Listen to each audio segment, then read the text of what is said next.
This morning, a state of emergency in Missouri. State and federal aid being dispatched to help the people of St. Louis, a city soaked by record rainfall and deadly flash floods.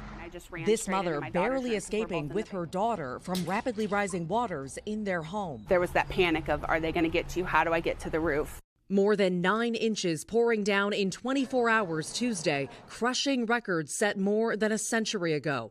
The view from above, breathtaking. Roads completely flooded out here. Streets and highways submerged in minutes. Look at that fence. Freaking crazy. Stranding drivers and killing one person trapped in their car. We had approximately 8.5 foot of water that had developed in a low-lying area. Across the city, crews rescued hundreds of people.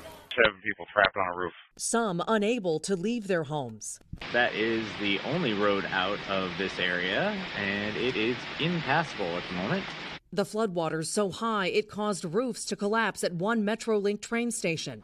Floodwaters receding as quickly as they came. A daunting cleanup is now underway. One mother and son in a shelter after waking up to water filling their bedrooms. If we stayed in there for any longer, could have drowned. Now safe, but feeling the pain of losing precious items you can't put a price on.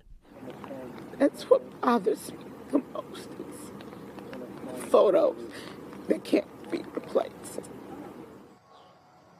Such a devastating 24 hours here in St. Louis. Groups like the American Red Cross and the Salvation Army are here on site, setting up shelters and food banks for everyone who needs help.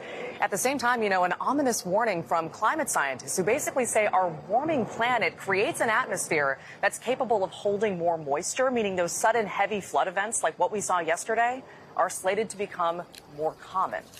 Hoda? All right, Maggie, Vespa for us there in St. Charles, Missouri. Maggie, thank you. All right, and with that, let's bring in WNBC's Janice Huff. She's in for Al and has more on what folks can expect today. And Janice, that's wild weather out there in the Midwest. Tom, Hoda, it's incredible, and they're still seeing rain across much of that area right now around St. Louis. Still some thunderstorms happening this morning, but that flood threat has now pushed even farther to the east towards Beckley, West Virginia, and Lexington, Kentucky. There are flood watches and warnings in effect right now. You can see the rain spreading right along a line, and that's along that boundary, that front that's been sitting there across that area for several days now. The storm system is crawling to the east and will continue to bring more rain to the parts of the Ohio and Tennessee River Valley. With this line, this front stalling here, that's why they're continuing to see rain train over the same areas and see the flooding potential. This Bermuda high pressure system, which is very typical in its place in the summer, is pumping up tropical moisture from the Gulf of Mexico, and that's helping to enhance the system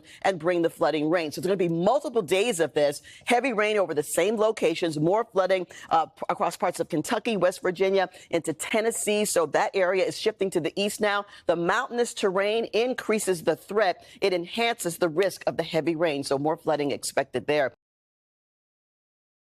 Hey, thanks for watching our YouTube channel. Find your favorite recipes, celebrity interviews, uplifting stories, shop our favorite deals, and so much more with the Today app. Download it now.